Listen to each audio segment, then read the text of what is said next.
గెలిచిన నియోజకవర్గానికి న్యాయం చేయాలి. నాకు ప్రతిపక్ష హోదా ఏం చేస్తాడు? అసెంబ్లీకి వెళ్తాను నేను అసలు ప్రతిపక్ష హోదా ఎట్టేస్తారు? 11 సీట్లు ఉన్నోడికి అధికారం ఎట్టేస్తారు? ఏ రకంగా ఇస్తారు?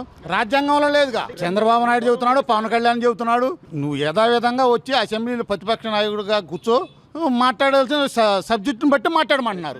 కామన్ వాళ్ళు ప్రజ- ఆన్సర్ చేస్తే అవును కదా. అవును ఇప్పుడు అట్లా అనుకుంటే గతంలో అసెంబ్లీలో అనేక రకాలుగా బూతులు మాట్లాడి ఆ. వ్యక్తిగతంగా అందరు కొట్టించి బయట చేసిన పనులు అదేగా. ఈ రోజు అమరావతికి రైల్వే జోన్ రావడం కానివ్వండి, లేదా అమరావతిని డెవలప్ చేస్తామని చాలా స్పష్టంగా అమరావతే రాజధాని అని చెప్పడం వల్ల రాష్ట్రానికి ఒక ఇది రూపం వచ్చిందంటారా? ఇప్పుడు ఏదైనా మనం ఏమయ్యా నువ్వు ఏ ఊరు నుంచి వచ్చావంటే మేము పలానా రాజధాని నుంచి వచ్చామని చెప్పుకోండి. మనకు ఒక ఇల్లు అనేది ఉండాలిగా. మనం పలానా ఏరియాలో ఉంటున్నామని మనకు ఒక ఇల్లు అనేది ఉండాలిగా. అట్లాగే మనం ఇంకో రాష్ట్రం వెళ్ళామనుకో, మా రాజధాని అంటే అమరావతి అని గర్వంగా చెప్పుకుంటాం. మొన్న మండల సమావేశాల్లో కూడా ఆయన బొత్స సత్యనారాయణ గారు మేము ఇంకా 3 రాజధానులుగా కట్టుబడి ఉన్నాం ఉండారు కాబట్టి తీర్పు ఇచ్చారు ప్రజలు.